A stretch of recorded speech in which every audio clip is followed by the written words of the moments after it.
కారుపై girl friend ముద్దులు, bye ఫ్రెండ్కు 5,500 fine వేసిన పోలీసులు అంటూ కారు పైన గర్ల్ ఫ్రెండ్తో ముద్దులు ఇప్పి. ఏమైనా నవ్వుతున్నావు?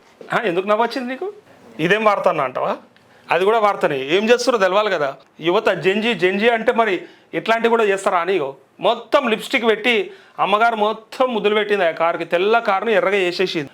అయితే అది వేరే రకమైన గుర్తులు, వేరే రకమైనటువంటి అవి అయితే ఏం కాకపోతున్నాయి. అన్ని పెదవుల లిప్స్టిక్లే. ఇక చూడండి ఒకసారి.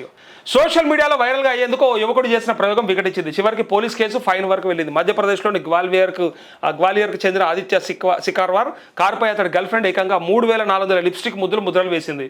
ఉన్నాయా? పెదవులు కాలిపోయినాయా? పెట్టి పెదవులు మాడిపోయినాయా? కారు గరం ఉంటే కనుక. సో 3.5 గంటల పాటు శ్రమించి కారు బోనెట్, డోర్లు, బాడీ మొత్తం ముద్దులు పెట్టింది. దీనికోసం ఆమె దాదాపు 800 నుంచి 900 విలువైన లిప్స్టిక్లని ఉపయోగించింది. సరే, ఎన్నిట్లను ఉపయోగించవచ్చు కానీ ఈ కిస్సింగ్ కారు నగర వీధుల్లో 2 రోజుల పాటు తిప్పారు. దీనికి సంబంధించిన వీడియోను ఇన్స్టాగ్రామ్లో పోస్ట్ చేయగా కేవలం 24 గంటలు. డాన్సింగ్ కార్లు తెలుసు కానీ కిస్సింగ్ కార్ ఏందో నాకైతే తెలియదు. ఇది కొత్త ప్లాన్ చేసినట్టు కదా. కేవలం 24 గంటల్లోనే అది 5.5 మిలియన్ వ్యూస్ సాధించి విపరీతంగా వైరల్ అయ్యింది. ఈ కారు ట్రాఫిక్ నిబంధనలు ఉల్లంఘించిందని పోలీసులు కారును ట్రాక్ చేశారు. యువకుడిని అదుపులోకి తీసుకొని మోటార్ వాహనాల చట్టం కింద నమోదు చేసి 5,500 జరిమానా విధించారు. అనంతరం పోలీస్ స్టేషన్ ప్రాంగణంలో కారుపై ఉన్న లిప్స్టిక్ మరకలన్నింటినీ అతడితోనే స్వయంగా తుడిచేయించారు. మంచి పని చేశారు. ఇంకా వానితోనే, లవర్తోనే.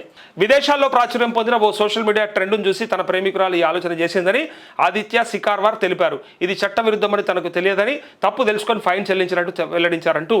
ఎందుకు చట్టవిరుద్ధం కాదయా? ఏమవసరమా పెదవులన్నీ ఆడ? ఇప్పుడు కారు మీద ఎందుకే? కారు మీద ఏమక్కరా? జనాలు నాగం చేయడానికి కాకపోతే చూసి అంతా పరిశాన్ కావాలనా? పిచ్చి లేచిపోవాలనా? ఇప్పుడు పిచ్చి పలు రకాలు అంటారు కదా, అట్లా ఎర్రి ఇదొక రకమైనటువంటి ఎర్రి. అందుకే కార్ మీద గర్ల్ ఫ్రెండ్తోని ఇన్ని కిస్సులు ఇప్పించుకున్నాడు. ఇక దీనికి సంబంధించి సోషల్ మీడియాలో ఉన్నటువంటి కామెంట్లు చూస్తే ఆగమాగం అయిపోవచ్చు. ఎందుకంటే అన్ని రకరకాల కామెంట్స్ ఉన్నాయి. సో వీటి జోలికి నేను పోతలేను. ఇది పెద్ద వార్త కూడా కాదు. కాకపోతే ఏంటంటే ఇట్లా కూడా జరుగుతుంది. ఈ కథలు కూడా పడుతున్నారు. అన్ని కథలు అయిపోయినాయి. చివరికి ఈ కథలకు కూడా వచ్చారు. కొత్తగా ఆలోచిస్తారు. యువతరం కదా, అట్లా ఆలోచిస్తుంది అనమాట.